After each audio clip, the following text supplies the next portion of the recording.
e louvo a Deus pela confiança e pela oportunidade de estar aqui com os irmãos. Tratando de um tema que às vezes não traz nenhum prazer, não é? Ninguém gosta de lidar com conflitos, mas na verdade é que todos nós lidamos com conflitos o tempo todo. Nós lidamos com um conflito com o nosso próprio coração constantemente. Às vezes, lidamos com conflitos com Deus. Às vezes acontece isso. Às vezes também, e isso é muito natural, e é a primeira vez quando nós ouvimos falar sobre conflito, aquilo que nós pensamos é conflito com outras pessoas. E quero te dizer que a graça de Deus, ela pode te restaurar e te fazer lidar com conflitos de forma muito natural, de forma que inclusive possa ser edificante na sua vida. A Bíblia trata sobre conflitos, mas conflito é algo tão genérico, é um termo tão genérico, que nós não precisamos pensar em conflitos como algo apenas destrutivo, algo que traz divisão e separação entre pessoas. Pelo contrário, nós podemos pensar também em conflitos que traz edificação. Às vezes, nós pensamos e temos que travar lutas para salvar alguém, para edificar a vida de alguém. Nós estamos numa época, no nosso país, num contexto político, em que nós lidamos com conflito diariamente, não é? Nunca vi tanto em redes sociais, as pessoas falando sobre política. E nós percebemos que os crentes começaram a se envolver mais com este tipo de conflito. Algo que foi determinante para o futuro, ou para o presente do nosso país, para a mudança, não é? Então nós precisamos lidar com conflitos. O grande dilema é como nós lidamos com os nossos conflitos. Eu tenho um grupo no WhatsApp, que é da minha turma do seminário, e certa vez um amigo manda uma mensagem pedindo oração, para que Deus dê paciência para ele. Ele é missionário numa região muito pobre, lá em São Paulo, e ele contou que foi buscar as filhas na escola, e na volta da escola para casa, aquele trânsito, que é uma loucura, né, de São Paulo, um carro fechou, e ele foi atrás do cara. Ele ficou enfesado, ele falou, puxa, mas que cara folgado.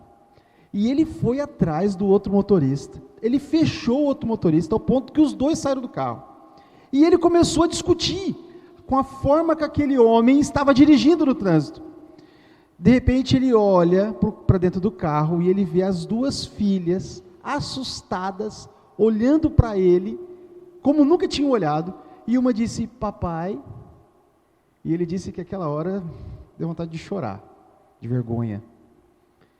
Ele pediu perdão para o motorista, para o outro motorista, entrou no carro, pediu perdão para suas filhas, e ele disse, tem alguma coisa errada comigo, eu preciso de ajuda, eu preciso cuidar mais de mim.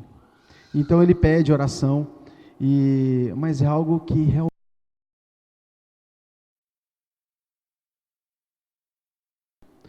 eu confesso que uma boa parte da minha vida eu sempre fui alguém tendencioso a conflitos.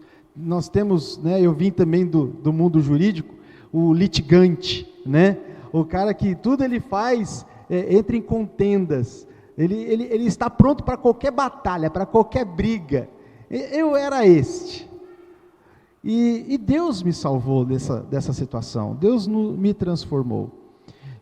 Então hoje nós vamos trabalhar com a raiz do conflito, a raiz do problema. Onde está o problema do conflito? Como eu devo abordar o conflito? E amanhã nós precisamos tratar sobre a mudança e para um coração pacífico. Poderia indicar aqui alguns livros que me vêm à mente, mais populares, que estão acessíveis para os irmãos, se quiserem depois ler e estudar mais, pesquisar mais. Tem um livro que é clássico, do Ken Sande, né? Está na CPAD, O Pacificador. ele também escreve pela editora Nutra, o Conflitos no Lar e a Escolha do Pacificador. Muito bacana, esse da Nutra é mais voltado para a família. E o Lu Priolo lançou também, faz pouco tempo, pela editora Nutra também, um livrinho chamado Resolução de Conflitos. Esses 3 livros são excelentes, e se você quiser saber mais sobre isso, eles trabalham com a suficiência das Escrituras, o que a Bíblia fala sobre o conflito, como Deus enxerga o seu conflito, e como a palavra de Deus pode te ajudar a resolver conflitos. Então nós vamos trabalhar com esta ênfase, com esta ótica, com essa perspectiva bíblica. Antes, eu quero ler aqui com você, temos algumas perguntinhas que nós vamos responder. Quando Deus olha para os nossos conflitos, o que Ele vê? Como Deus conserta o que está errado? O que você faz que perpetua o conflito? Como buscar reconciliação? Por onde começar? Todos os conflitos desagradam a Deus? Se você é pai ou mãe, você às vezes tem conflitos com seus filhos. Vocês têm aqueles momentos de confrontação. Se você é casado, você com certeza tem a DR, não é? Você tem aquele momentozinho seu de conflito. Então, como Deus enxerga tudo isso? Por onde você pode começar para resolver os seus conflitos? Existem conflitos que são frutos da graça de Deus. Aliás, Deus nos confronta, Ele produz esse conflito em nós para nos restaurar. Então hoje nós vamos compreender a raiz deste problema, mas antes eu quero ler com você, eu não sei aqui qual a sua versão que você costuma ler, habitual, mas eu coloquei aqui um texto na NVI que é mais fácil para todos compreenderem.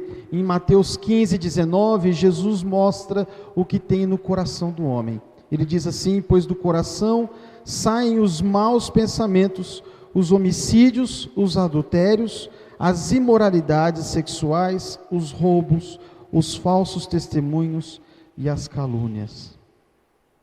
O coração do homem é podre, não é?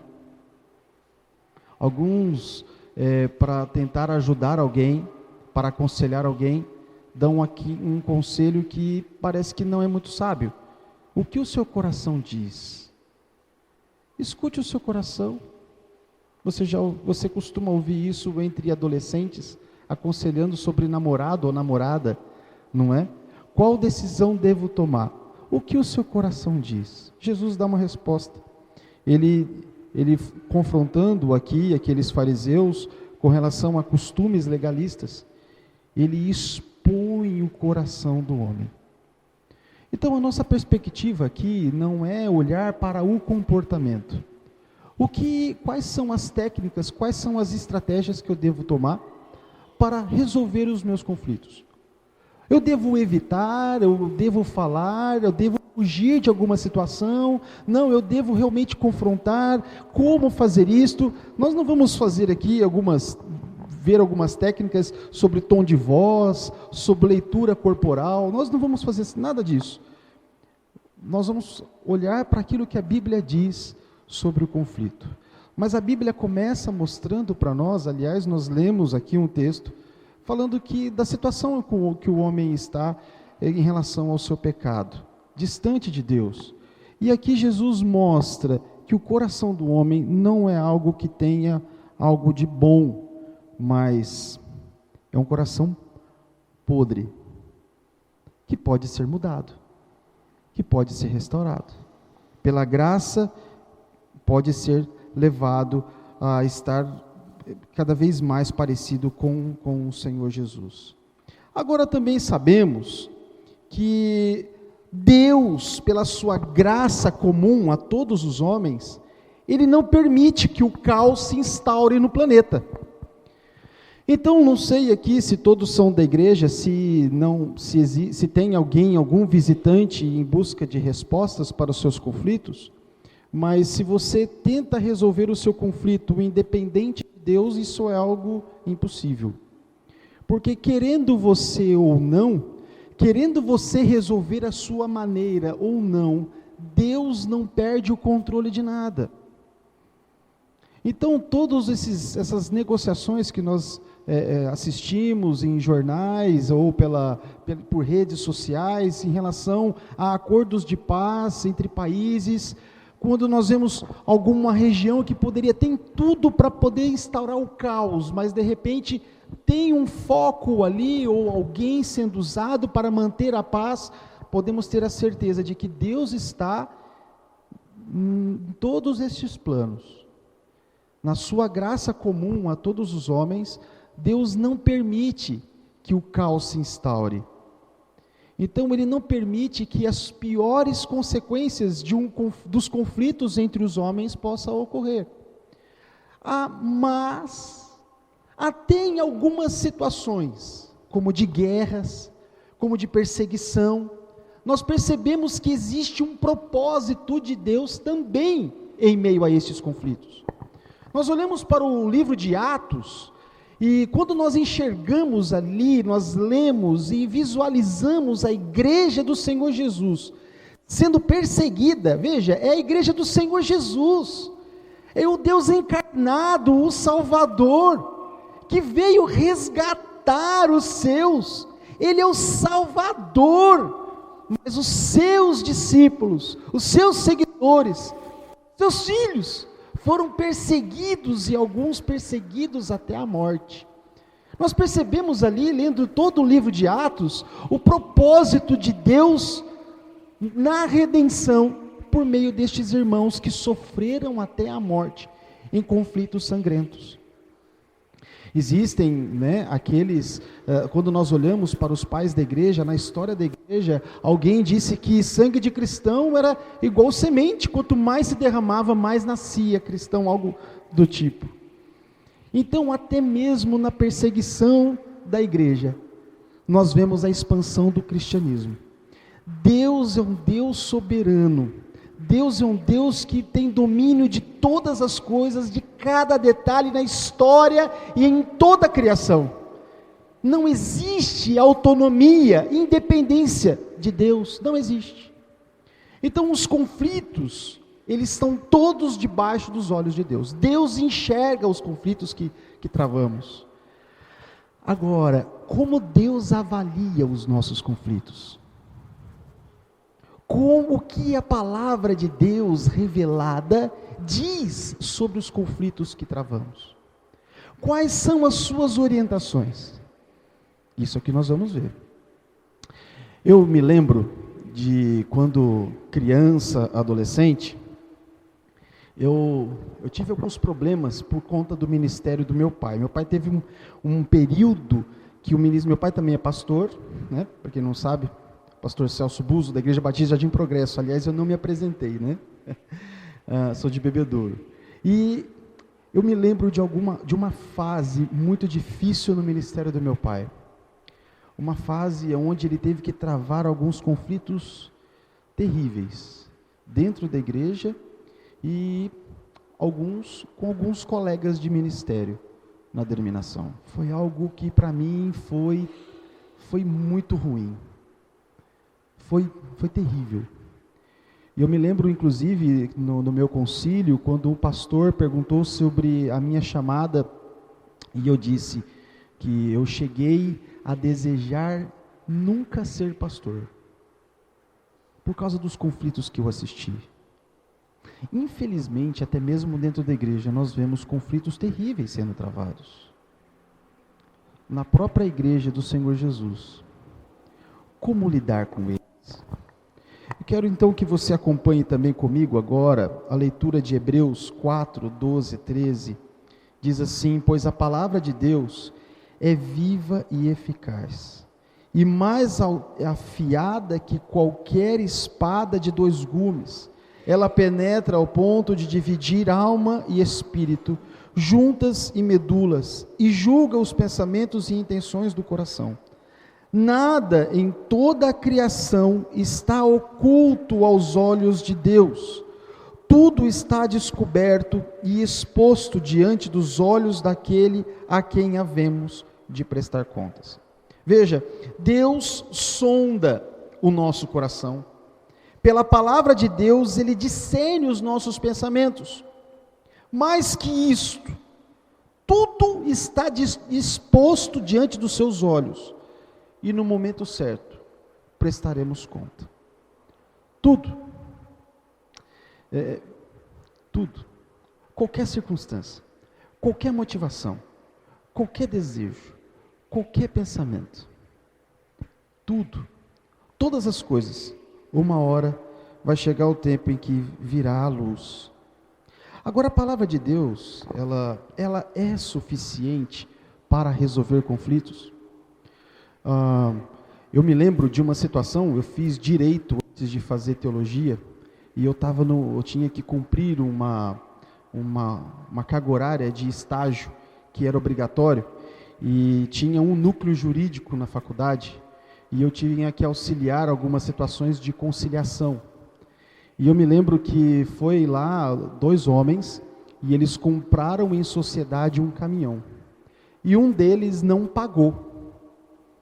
E o outro foi, então, executar essa dívida, né? Ele foi tentar uma conciliação, uma negociação, para ver se havia alguma forma de sanar isso, de resolver essa situação. Eles eram amigos, eles eram os melhores amigos, um do outro.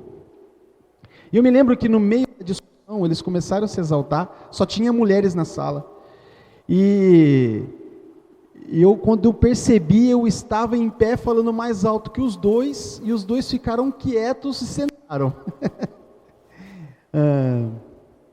Não é esta forma como nós resolvemos os nossos conflitos na igreja. Algumas situações nós percebemos que existem conflitos que parece que fogem ao controle das pessoas que estão envolvidas no conflito. Às vezes numa briga de casais, às vezes entre pai e filhos. Nós já acudimos uma situação onde uma mãe rolou na rua, arranhando todo o rosto do próprio filho. Ele puxando o cabelo dela e ela gritando numa irmã da igreja. Todas as situações serão expostas. A Bíblia, ela é eficaz ao ponto de discernir todo o pensamento. E a gente faz isso com os nossos filhos.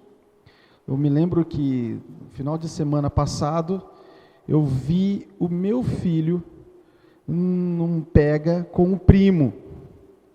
Coisa de bola. Mas quando eu vi, os dois estavam rolando e eu não sabia se era brincadeira, porque eles têm esse hábito de brincar, né? Coisa de menino. Ou se era briga. Quando eu vejo, meu sobrinho sai chorando para um canto e eu vou procurar saber o que era. Ah, pai, mas ele me bateu. E eu perguntei, por que você bateu nele? Porque ele me bateu. Não, filho, estou te perguntando, por que você bateu nele? Pai, porque ele me bateu. Eu sei, eu já ouvi. Ele te bateu e você bateu nele, mas por que você bateu nele depois que ele te bateu? Aí ele não entendeu. Mas na noite anterior, nós conversamos sobre o que é pecado. E nós também conversamos sobre o castigo do pecado. E também conversamos sobre a salvação que Cristo apresenta pela situação em que o homem se encontra por causa do pecado. Quando eu perguntei para ele assim, filho, isso é pecado? Ele ficou me olhando. Luca, o que é pecado? Ele começou a chorar. Aí ele começou a reclamar de dor. Porque ele lembrou que o castigo para o pecado é a morte. Mas eu não confrontei o meu filho para ameaçá-lo de morte porque ele pecou e por causa de uma briga com um primo. E disse para ele, bom, você pecou, não pecou? Agora você precisa pedir perdão. Para quem? Para Deus. Então vamos lá. E para o primo. Veja, a palavra de Deus, ela é eficaz para discernir os pensamentos de uma criança de 4 anos. De fazer com que a criança se lembre da situação em que ela se encontra. E também é eficaz ao ponto de confrontar e apontar para uma criança de 4 anos o que ela deve fazer depois.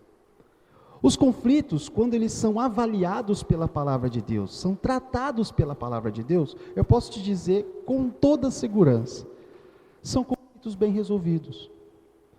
Quando são conflitos baseados apenas no relacionamento, ou ferramentas, ou técnicas, ou de forma, ignorando simplesmente os problemas, mas não tratando de forma horizontal, apenas nesse mesmo sentido, de pessoa para pessoa, sem olhar para, primeiro, como está o relacionamento daqueles que estão em conflito com Deus, são conflitos que não foram bem resolvidos, e uma hora ou outra eles podem voltar à tona.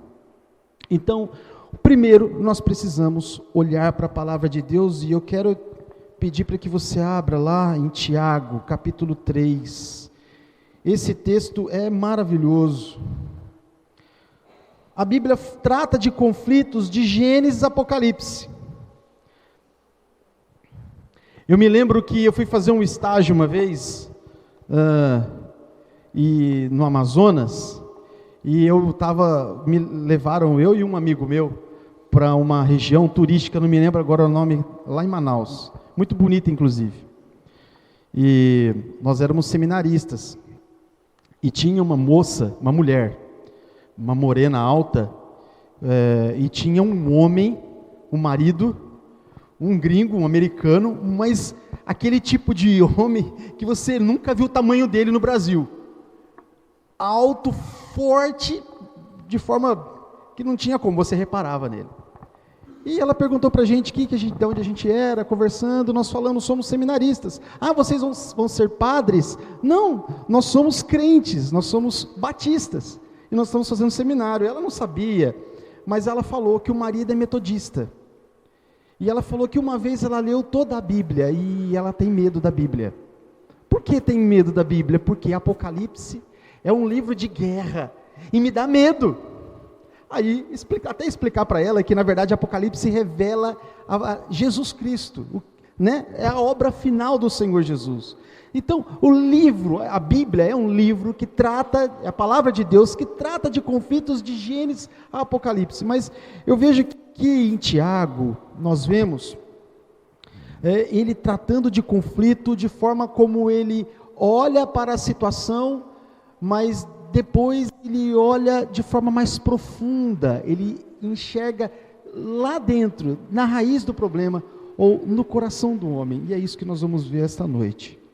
Então, lá em Tiago 3, versículo 6, alguém lê para mim? Alguém pode ler, por favor? Versículo 6.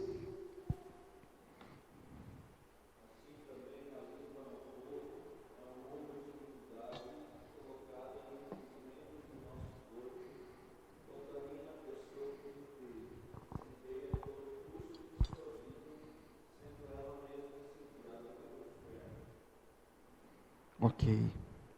Aqui no versículo 6, e na verdade, o Tiago 3 e 4, esses dois capítulos, ele vai tratar sobre conflito.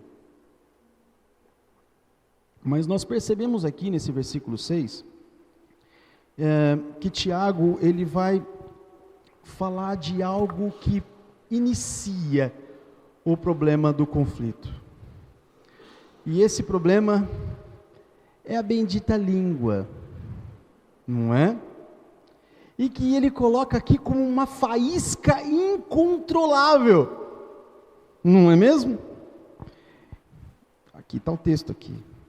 Ele deixa aqui como algo incontrolável. O corpo não consegue dominar. É um leme, uma pequena parte de um barco que o conduz para a direção que quer levar. Eu lembro que numa dessas épocas aí difíceis que meu pai enfrentou no ministério, ele precisou deixar o ministério por um período bem curto. E o meu tio, ele era gerente de uma loja de tintas. E ele trabalhava, ele e a minha tia, nessa loja. Uma rede de lojas lá, mas era só os dois, era um ponto só. E ele convidou meu pai para trabalhar com ele. E de vez em quando eu ia com meu pai para essa loja de tintas. E eu lembro que essa loja fez um brinde para os pintores, que era uma latinha. Mas dentro dessa latinha tinha um isqueiro. Puxa, era um brinde muito bonitinho. E você sabe que criança ama fogo, né? Uma vez, a primeira vez que eu vi o bombeiro trabalhando foi no terreno do lado da minha casa, porque eu botei fogo. E aí o fogo subiu, foi tão alto que tiveram que chamar o bombeiro. Tinha 8 anos. E quando eu fui, não era uma boa criança para se levar para uma loja de tinta, concorda? E aí eu vi aquele brinde, eu fiquei apaixonado por aquilo, e eu aprendi a usar o isqueiro. Então eu acendia sem parar, sem parar. E de repente eu olho assim, a minha tia trabalhando e carimbando algumas notas, de repente ela sai para o banheiro e eu vejo uma lata de lixo com muito papel. E eu botei fogo. E aquele fogo numa loja de tinta, perto de uma prateleira cheia de thinner. O meu pai percebeu, saiu correndo, pegou, levou aquilo para lá, foi a primeira vez que eu vi um extintor funcionando. A minha tia morava perto da loja, meu pai falou, vai para a casa da sua tia. Pronto, foi a forma como ele resolveu os conflitos. Um fogo, a língua é como uma labareda de fogo sem controle numa loja de tintas ou numa loja com produtos inflamáveis. Ela perde o controle. Tiago está falando aqui sobre algo que o homem poderia controlar, mas ele não consegue, por causa do seu ânimo, por causa da sua tendência, da sua natureza. Mas nós vimos lá em Mateus 15, 19, Jesus dizendo que no coração do homem não há nada de bom. Então, como dominar a sua própria língua, se no coração do homem é cheio de maldade? Tiago, então, olha aqui para esse texto, ele falando sobre o cuidado com a língua, ele faz uma advertência, que nós devemos usar a língua como algo de forma responsável, mas nos nossos conflitos não é assim que fazemos. Um fala mais alto e o outro, para poder falar, fala mais alto que este que falou, não é mesmo? Ou mesmo falando baixo, fala coisas que não voltam mais atrás, não é? E que machucam, que ferem, que dividem ou rompem completamente o relacionamento, que destrói. Então a língua, ela é usada desta forma e que deve ser evitada. Depois nós vemos Tiago falando aqui no capítulo 4, versículo 1 a 3, alguém lê para mim? Tiago 4, 1 a 3.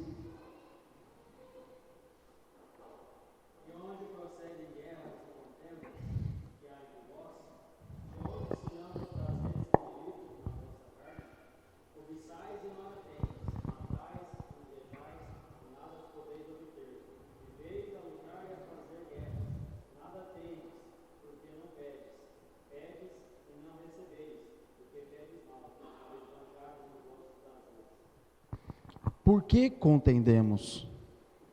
Porque você cobiça coisas e não as tem. Mata e inveja, mas não consegue obter o que deseja. Por isso, nós nos contendemos, nós brigamos, nós lutamos, nos guerreamos, porque nosso coração é egoísta. O retrato que Tiago faz aqui do coração agora, não abordando a forma como devo falar, o tom de voz ou as palavras adequadas, ele vai agora para uma análise mais profunda, e ele vai enxergar a motivação do homem, e buscar entender esta motivação do homem, e ele aponta aqui alguns motivos. O que é interessante naquilo que Tiago fala aqui, é a forma como ele encerra o argumento dele nos 3 versículos. Ele começa dizendo aqui no versículo 3, pedis e não recebeis. Ou seja, um problema que existe no conflito entre pessoas, na verdade, ele inicia com Deus. O egoísmo é tão grande, que o homem enxerga no relacionamento dele com Deus, como um relacionamento também de serviço, mas o servo se torna senhor, e o senhor se torna servo. Então, uma motivação totalmente egoísta. E Tiago aqui, ele não está falando sobre temperamentos, Eu também dou aula num seminário sobre aconselhamento bíblico e eu tenho uma aluna que ela é psicóloga. E quando nós começamos a examinar como a Bíblia trata sobre a ira, ela fez uma pergunta clássica: e os temperamentos? Mas cada pessoa tem um temperamento, eu não tenho que entender o temperamento da outra pessoa. Você vê Tiago olhando para temperamento? Não. Você vê aqui Tiago levantando justificativas sobre algum problema genético, algum problema orgânico de alguém? Não. Você vê Tiago aqui procurando justificativas para o conflito que o homem trava com outras pessoas e com Deus? Não! Ele faz uma análise profunda aqui para dizer sobre a cobiça. Ele fala da cobiça, versículo 2: cobiçais e nada conseguis. Ele trata dos pensamentos, das motivações, dos desejos que não são satisfeitos. Ele trata da motivação frustrada do homem e que responde com guerra, com briga, com luta. Ele faz uma análise muito mais profunda e não superficial, de maneira alguma. Eu costumo dizer que quando eu era solteiro, eu tinha um problema sério que eu tinha que tratar: o meu coração. O meu coração com pecados, que eu lutava contra os meus pecados, buscava uma mudança de vida, mas aí eu multipliquei o meu problema. Eu casei. Então agora eu tenho que tratar do meu coração e o coração da minha esposa. E eu arrumei um problema para ela também, porque ela também tem que tratar do meu coração. E eu acho que o meu coração é mais difícil do que o dela. Mas nós multiplicamos os nossos problemas. Nós tivemos mais 2 filhos. Então nós temos 4 problemas dentro de casa para serem tratados. O coração do homem, ele é tendencioso para o mal, ele é egoísta, ele é fácil de se envolver em conflitos, e o homem, ele não procura saber o que o outro deseja, mas o que ele deseja, o que ele quer. Esta é a base do conflito. Um coração cada vez mais egoísta, teimoso em realizar os seus desejos. Uma pessoa que está em conflito, ela lembra muito bem dos desejos que ela tem, e ela lembra muito bem dos erros que o outro cometeu. Ela não se lembra dos erros que ela cometeu, mas dos erros que o outro cometeu, e dos desejos que ela coloca na lista como prioridade, como necessidade para a sua vida, para a sua felicidade. Então os conflitos a cada vez se perdem o controle. Quem é você quando julga? Tiago 4, versículo 11 e 12, Tiago faz uma ligação interessante aqui com o versículo 1, inclusive. Ele diz assim, vou ler aqui na minha Bíblia, na minha versão século 21. Irmãos, não faleis mal uns dos outros. Quem fala mal de um irmão e o julga, fala mal da lei e a julga. Se julgas a lei, já não és cumpridor da lei, mas juiz. Há um só legislador e juiz, aquele que pode salvar e destruir. Mas quem és tu que julgas o próximo? Tiago aqui, então, ele usa um julgamento, um argumento, que nos nossos dias, ele é muito mal usado. Aliás, Mateus 7, versículo 1, todo mundo só lembra do início do versículo: não julgueis, não é? Aí alguns usam esse tipo de texto, esse tipo de argumento aqui mesmo, que Tiago está levantando, para que ninguém possa avaliar a vida pecaminosa de ninguém. Mas veja, o que Tiago está falando é que ninguém deve julgar como Deus julga. Ninguém deve se colocar no lugar de Deus para julgar. Por conta disso, nós nos colocamos como um usurpador. A pergunta, se ele, respondendo a esta pergunta, quem é você quando julga, seria nada além de um usurpador. Não podemos julgar como Deus julga. Não podemos nos colocar no lugar de Deus para julgar. Isso não quer dizer que nós não devemos avaliar uns aos outros.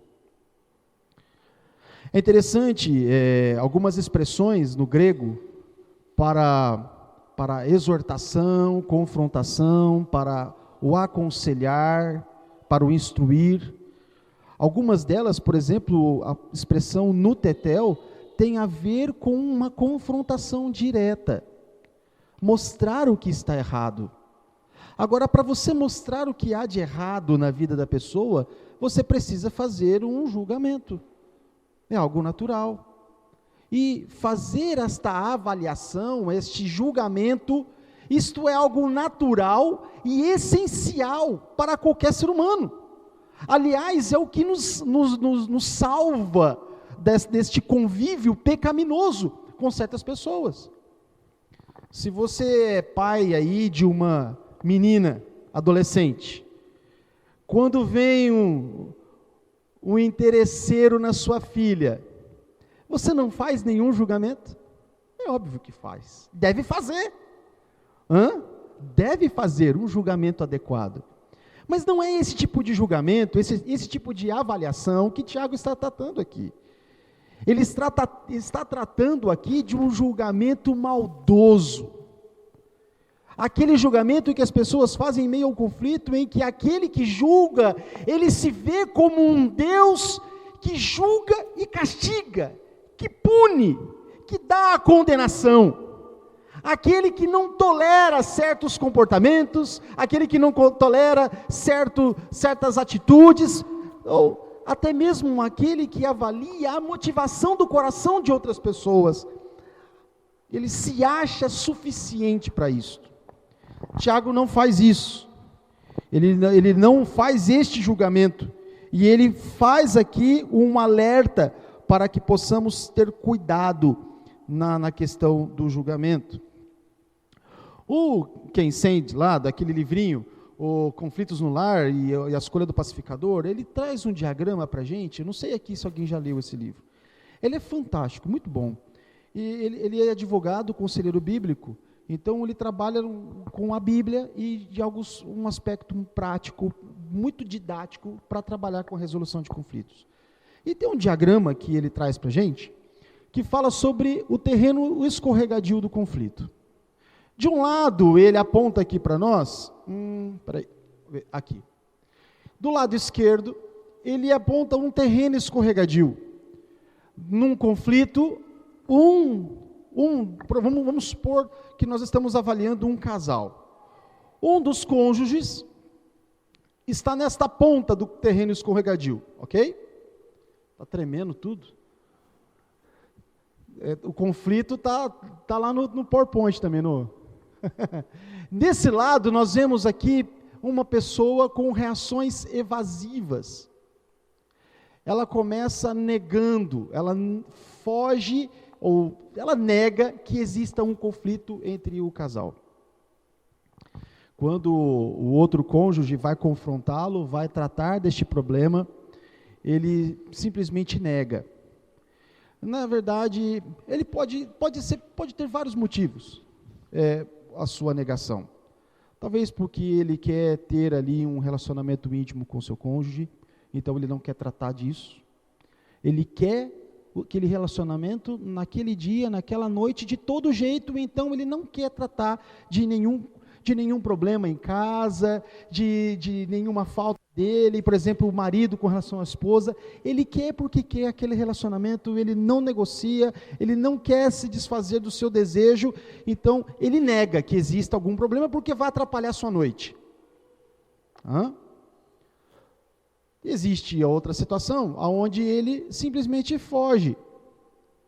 Podemos observar também uma situação onde o outro cônjuge percebeu algo, ou o problema, o seu pecado tem sido repetitivo, e quando o cônjuge vai conversar com ele, ele simplesmente foge, sai de casa. Eu tenho um tio que fazia isso. Quando a minha tia ia ter alguma conversa especial com ele, ele ia dar uma voltinha. Ele ia sair por aí a pé. Respostas evasivas. Pode chegar a um uma situação que ele faz um alerta. Não resta mais esperança. E ele então aponta aqui o suicídio. Numa outra ponta, num outro também terreno escorregadio, nós temos aqui reações combativas. Geralmente existe um que faz ataques, e aqui nós observamos ataques verbais, acusações, às vezes palavrões, não é? Palavras agressivas, às vezes, que até um eu te amo parece um xingamento. Existe alguém que tem esse tipo de reação, e para resolver o conflito, ele não consegue se controlar, ele faz um mau uso realmente da língua. Ele depois aponta aqui um outro estágio desse conflito, que é o litígio, aonde leva a situação para ser ali administrada e resolvida no fórum, diante de um juiz, um terceiro, para resolver o problema entre eles. Pode haver também, em última consequência, um assassinato, aonde a situação foge ao controle, ou, como Jesus mesmo expôs, um assassinato no seu próprio coração, não é? Por um fruto de uma desistência. Ele faz o apelo para que essas pessoas, elas se voltem para o terreno seguro, saiam dessas pontas e voltem aqui para um terreno seguro, percebendo que em meio aos conflitos é possível sim dar respostas bíblicas e pacificadoras. Como eu disse, às vezes nós provocamos esses conflitos quando é para salvar alguém do perigo ou quando é para edificar a vida de alguém. Um cônjuge, para edificar a vida do outro cônjuge, às vezes precisa realmente se envolver ou provocar um conflito, fazer uma confrontação, para que ele possa olhar para dentro de si. Esse, inclusive, é o tipo de conflito que nós procuramos cultivar no nosso relacionamento conjugal, eu com a minha esposa. Às vezes eu mesmo pergunto, tem alguma coisa que eu preciso mudar?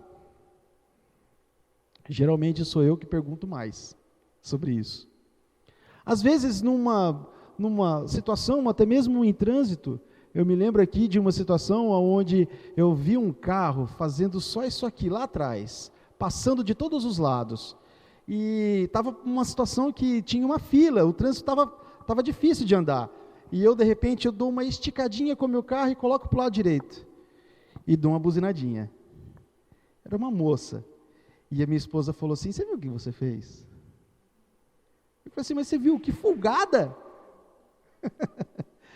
Você viu o que você está falando? Não é? Às vezes é necessário você se provocar um conflito, iniciar um conflito, especialmente se for para edificar ou para alertar o que tipo de comportamento ou que caminho a outra pessoa está tomando. Quando não existe maturidade entre os dois, quando existe resistência, pelo menos ali com um deles, ou imaturidade, é possível ainda assim dar respostas bíblicas. É possível fazer isso. Você pode, por exemplo, procurar ignorar situações banais, procurar por um diálogo, alguma negociação, ou pedir um aconselhamento, pedir ajuda para o pastor, ou por algum irmão mais experiente na fé cristã, que pode dedicar-se a resolver os seus conflitos, ou te ajudar a resolver os conflitos. Eu sempre digo nos meus aconselhamentos que, inclusive, eu não transformo a vida de ninguém, não mudo a vida de ninguém, mas eu ajudo, sim, a se tornarem parecidos com Cristo, e eu estou ao lado deles com este propósito. É possível dar respostas bíblicas em meio aos conflitos, fazer alguma mediação, buscar alguma disciplina pessoal, conjugal, familiar. Mas também existe, em meio ao conflito, nós percebemos algumas revelações, algumas manifestações. E nós dizemos aqui em relação a ídolo. E nós percebemos que, desde lá do pecado original, o homem é um ser auto-idólatra. Nós percebemos lá quando o pecado nasce no coração de Adão e Eva, a busca pela autonomia e independência de Deus que eles buscaram, e a forma como eles condenaram até mesmo a palavra de Deus como algo que não deveria se dar crédito, e procuraram inclusive acreditar numa serpente que fala. Olha que algo estúpido, hein? Nós vemos o homem se metendo em vários episódios de autoidolatria, adorando a si mesmo, buscando satisfação pessoal, prazer a todo custo. O homem busca sua própria felicidade, busca sua própria glória, sua própria satisfação nas suas realizações, mas não na glória de Deus. Agora, o problema é que este ídolo, ele pode ser quebrado, vamos dizer assim, no sentido lá de Ezequiel 14, inclusive quando nós vemos lá João Calvino, fazendo um comentário daquele texto, ele diz que o coração do homem é uma fábrica de ídolos. Mas, por outro lado, este ídolo, ele pode crescer no coração do homem, e é onde mora o perigo. Num conflito, nós percebemos que às vezes, ele nasce com um desejo, e este desejo já é um ídolo no coração do homem. E nós percebemos, nós olhamos assim para algumas coisas que Deus criou e Deus nos deu para o nosso próprio prazer. Aliás, toda a criação Deus criou e Deus sujeitou a criação, toda a criação, a ordem e a autoridade do homem, para que o homem pudesse usufruir, desfrutar da criação, para o seu prazer, refletindo, usando como oportunidade de refletir, representar a autoridade de Deus neste domínio universal. Nós percebemos que às vezes há algo de legítimo no prazer da criação. Por exemplo, qual o problema em um homem ter o seu momento durante a semana para jogar futebol com os amigos? Existe algum problema nisso? Não existe problema nenhum. Mas quando aquele compromisso ocupa o lugar, tem o número 1 ali, de todas as suas responsabilidades, na vida dele, isso pode revelar um ídolo. Um prazer inocente, legítimo, algo que pode ser desfrutado, não é? Criado por Deus, comunicado e incutido ali na cabeça, embutido no coração do homem, para que ele pudesse ter prazer, mas quando ele começa a considerar aquele compromisso como algo prioritário na sua vida, acima de todas as coisas, pode revelar um desejo, um ídolo, um relacionamento íntimo entre o marido e a esposa. É visto, inclusive, como um direito, um sobre o outro. Paulo trata assim em 1 Coríntios capítulo 7. Aliás, a interrupção é apenas para a oração de comum acordo, num período que é em comum acordo. É algo que deve ocorrer, algo natural na vida de um casal. Mas quando isto é colocado como algo prioritário no seu relacionamento, acima de todas as outras coisas, pode revelar-se como um ídolo. Então, esse desejo frustrado, ele revela o ídolo. A frustração da não satisfação do seu desejo aponta para a existência de um ídolo. Aí ele começa a exigir o seu desejo. Então ele faz esse julgamento como juiz, mostrando que ele é um ídolo a ser adorado. E ele exige que os seus desejos sejam satisfeitos por quem ele escolhe que seja o seu adorador. E ele julga esta pessoa. Olha que interessante, no caso de pessoas que enfrentam problemas com dependência química. Eu vou até o final aqui, inclusive para poder ficar fácil de ilustrar. Geralmente um dependente químico, ele tem todos esses aspectos de uma progressão de ídolos. O desejo dele é o prazer, seja pela pedra, pela erva, pelo pó, por algo injetável, seja pelo que for. E ele exige isto. Ele coloca como posição de ídolo. E ele coloca, por exemplo, os seus familiares, os seus amigos, as pessoas que estão à sua volta, como seus adoradores. E ele exige, como um bom Deus, ele exige pagamento de sacrifícios, as suas oferendas. Ele exige então que outras pessoas tragam para ele ou a própria droga ou recursos para poder comprar. Quando isto não acontece, ele faz o julgamento e ele castiga. Uma vez eu estava fazendo a minha faculdade de Direito, e tem um casal que eu tenho muito carinho por eles, eu fui padrinho de casamento deles, inclusive, são da nossa igreja, são meus amigos pessoais. Na época eles estavam no começo do namoro, e ela tem um irmão que até hoje tem problemas com droga, mas já se envolveu com tráfico, já foi preso algumas vezes, alguém que se tornou um bandidão. Esse menino era um adolescente que tinha uns 15, 16 anos de idade. Eu tinha aulas aos sábados, às vezes, e eu cheguei tarde da faculdade aquele dia, era num sábado. E ela ligou lá em casa, na época a gente não tinha celular.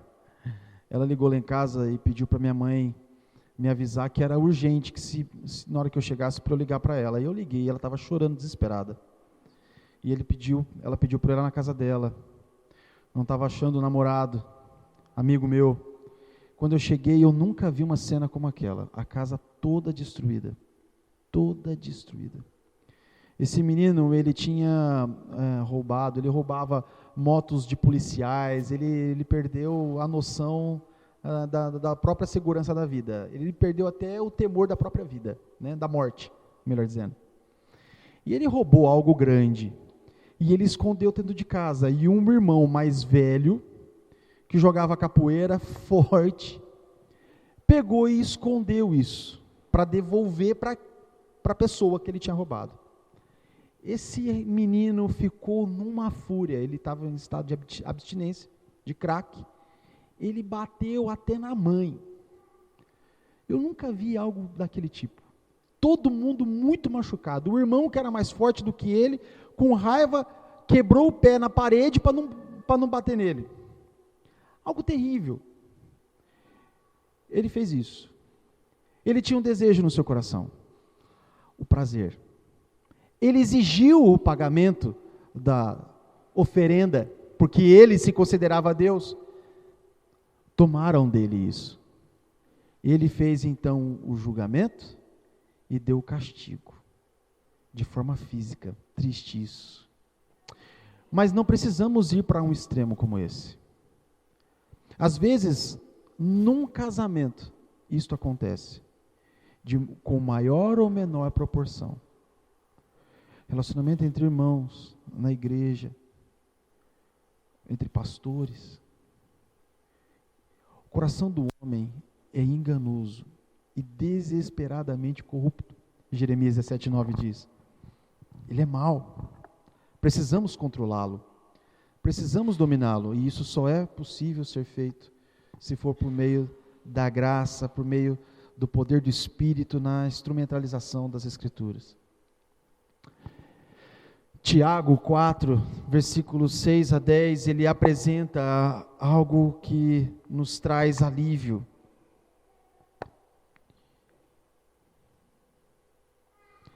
Tiago agora aponta para a graça de Deus. E diz, versículo 6, todavia ele nos dá maior graça. Portanto, ele diz, Deus se opõe aos arrogantes, porém dá graça aos humildes. Assim, sujeitai-vos a Deus, mas resisti ao diabo e ele fugirá de vós. Achegai-vos a Deus e ele se achegará a vós. Pecadores, olha, para quem ele está escrevendo? Pecadores, limpai as mãos, e vós que sois vacilantes, purificai vosso coração. Entristecei-vos, lamentai e chorai, que o vosso riso se transforme em lamento, e a vossa alegria em tristeza. Humilhai-vos diante do Senhor, e Ele vos exaltará. Irmãos, confie e aproxime-se de Deus. O diabo fugirá e Deus se achegará a você. Interessante que Tiago usa aqui algumas expressões, por exemplo, quando ele diz lá no versículo 7, sujeitai-vos a Deus. Ele está respondendo lá no versículo 3, esta situação de conflito em que o homem se encontra tão arrogante, tão mesquinho, tão egoísta, que ele é incapaz de pedir para que a vontade de Deus seja feita na terra, mas ele exige que a vontade dele seja feita. Já percebeu isso? Algumas pessoas, quando vão orar, reivindicam um direito que acreditam que tenham, que exigem de Deus, que apresentam uma lista de pedidos para Deus, e só buscam Deus dessa forma, para pedir. E Tiago fala lá no versículo 3, olha, vocês pedem, mas vocês não têm, porque vocês são egoístas. E agora no versículo 7 ele fala, sujeitai-vos a Deus, se coloquem no seu lugar, confie em Deus, Ele cuida de vocês, coloquem-se no seu lugar. Esse sujeitai-vos aqui é uma expressão que muitas vezes ele é usada para uma ordem militar. Fique no seu posto, confie, vai dar tudo certo, confie em Deus. É interessante porque com Deus sempre dá tudo certo, mesmo quando não acontece do jeito que você deseja. Um professor meu teve que fazer uma cirurgia por causa de um câncer, e algumas pessoas falavam para ele assim, pastor, vai dar certo, confie em Deus que vai dar tudo certo. E ele disse assim, eu tenho certeza que vai dar certo, mesmo se eu não retornar como você deseja que eu retorne, vai sempre ser de acordo com a vontade de Deus. E tudo acontece de acordo com a vontade de Deus, então tudo dá certo, mesmo de uma forma que não seja como você deseja. Mas ele também fala no versículo 8, achegai-vos a Deus. Achegai-vos a Deus. Você percebe no conflito quem está próximo e quem está distante de Deus. Você percebe no conflito aquele que busca a sua satisfação, busca os seus desejos, busca alimento para o seu ídolo, e quem busca a realização da vontade de Deus. Você percebe aquele que busca a pacificação e aquele que busca a sua satisfação a todo custo. Seja destruindo o seu lar, sua família, seja destruindo relacionamentos antigos, convívio com seus irmãos, seja dando mau testemunho no trabalho, no trânsito, seja onde for. O conflito revela o estado em que o coração do homem está. Ele chama aqui estes irmãos de pecadores. Limpai as mãos, purificai vosso coração. E ele então apresenta para nós aqui algumas situações em que nós devemos fazer para buscar Deus e permanecer sujeitos a Ele, por meio da humilhação. Isso envolve inclusive humilhação.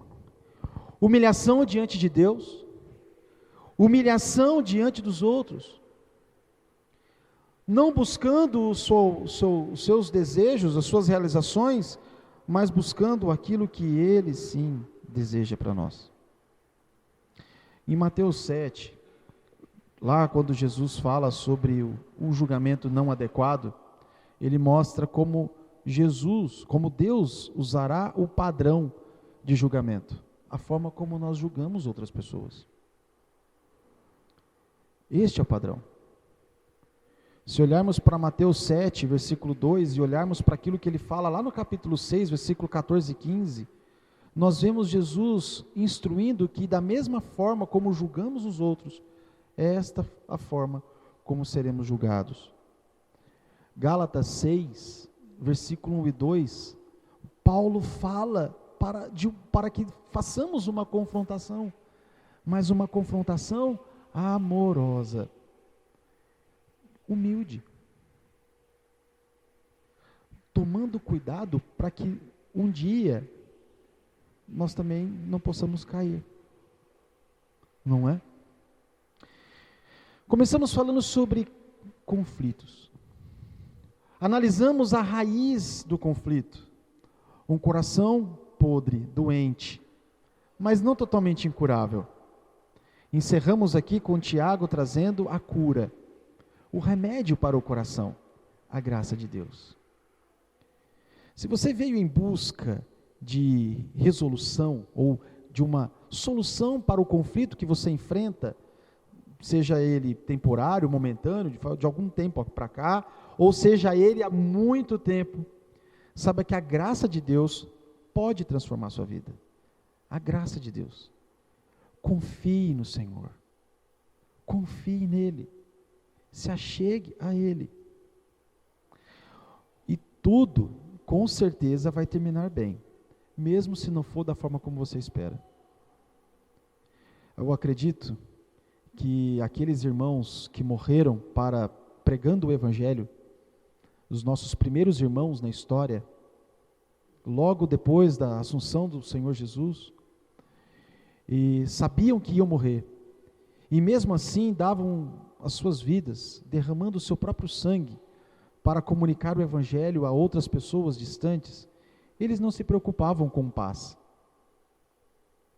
eles não se preocupavam com um estado que as coisas pudessem ficar do jeito que eles desejassem. Eles simplesmente olhavam para a vida deles, e eles enxergavam o propósito de Deus na vida deles, a própria glória do Senhor. Amém? Eu te desafio a fazer isto. É um desafio que deve ser perseverante, né? Essa busca, insistente, e ser lembrada, né? Esse desafio deve ser lembrado, buscado todos os dias. No meio do conflito, avalie, é para a glória de Deus? Como Deus enxerga o meu conflito? Como Deus está enxergando o meu coração? Busque a graça de Deus. E a palavra do Senhor, o poder do Espírito pode te trazer calma, sabedoria para isso. Amanhã nós vamos observar como a sabedoria de Deus pode transformar um coração contencioso em um coração pacificador. Amém?